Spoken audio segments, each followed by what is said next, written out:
So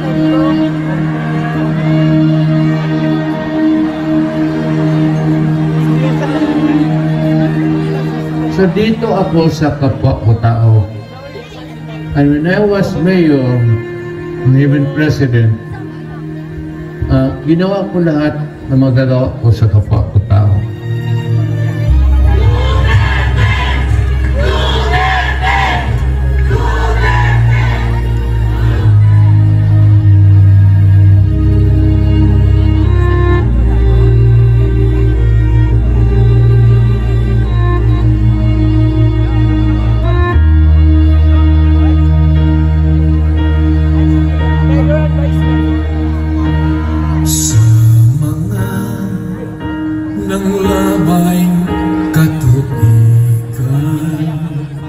Salamat, Tatay Digong! Salamat, Tatay Digong! Tatay Digong! Salamat, Tatay Digong! Salamat, Tatay Digong!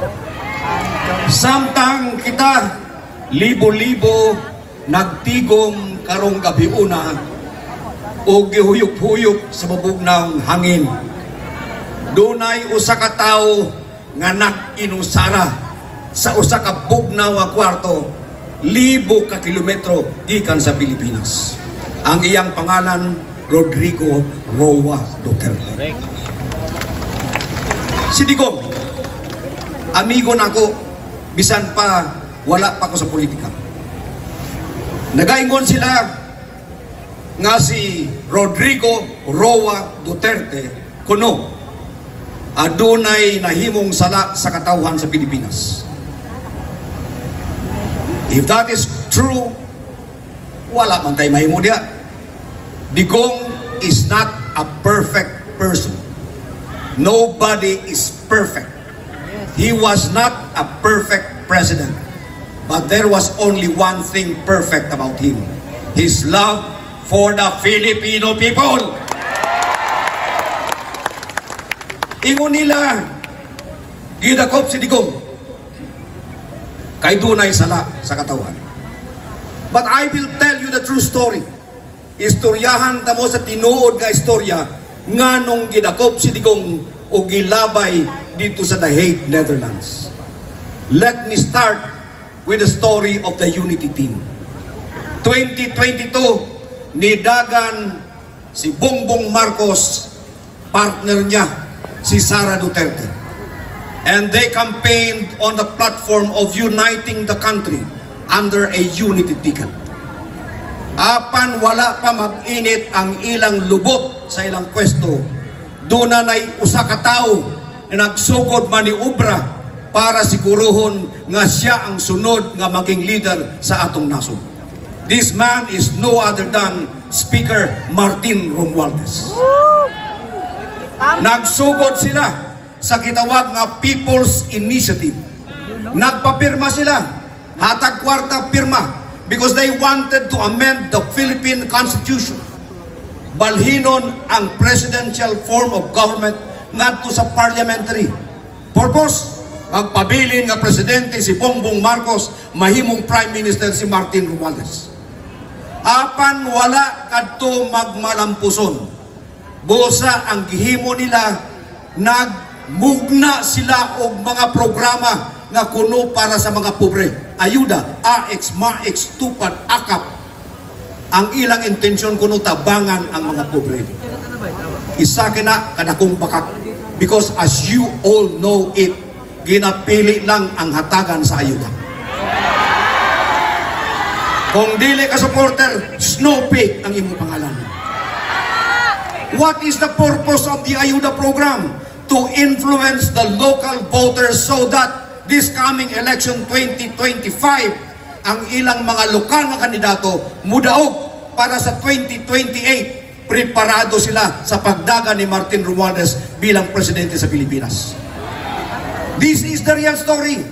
Digong is just a victim. Gihimo lamang siyang biktima niining dakong plano nila nga magpabilin sa pwesto. But we will not be fooled. God will make a way. God will make a way. I did not plan to run for governor. Kaya malo mo nini, nagadeklaran ako, dili ko mudagan. Wala ko'y interest mudagan pagka-gobernador. Magpahulay nako. Human ako. Naging Secretary of Agriculture nako. Naging first and only Filipino elected chairperson sa United Nations Food and Agriculture Organization. I've reached the heights. Pero ni adtong October 8, last hour of the last day, somebody told me, go to the Comelec, file your certificate of candidacy, as if that being knew that this would happen today.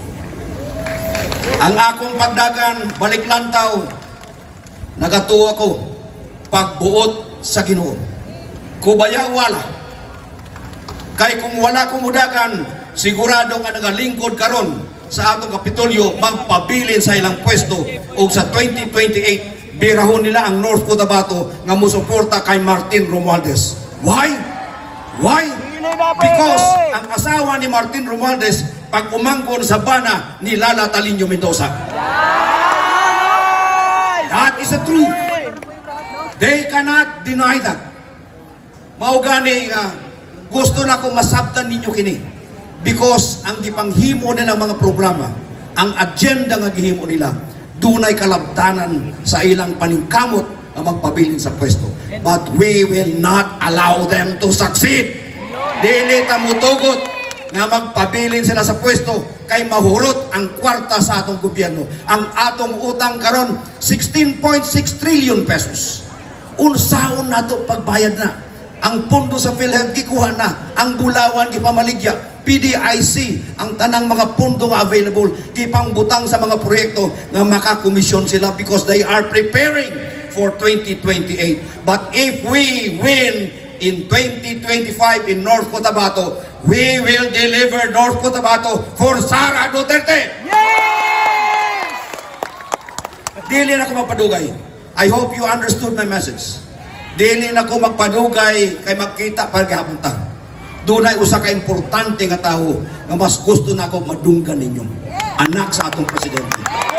So, with this message, I would like to call on the people of North Cotabato. Dili ta magpadala sa ayuda. Dili ta magpadala sa kwarta. Kung hatagan mo kwarta, ibutang sa bulsa. Kung hatagan mo bukas, dala sa kusina.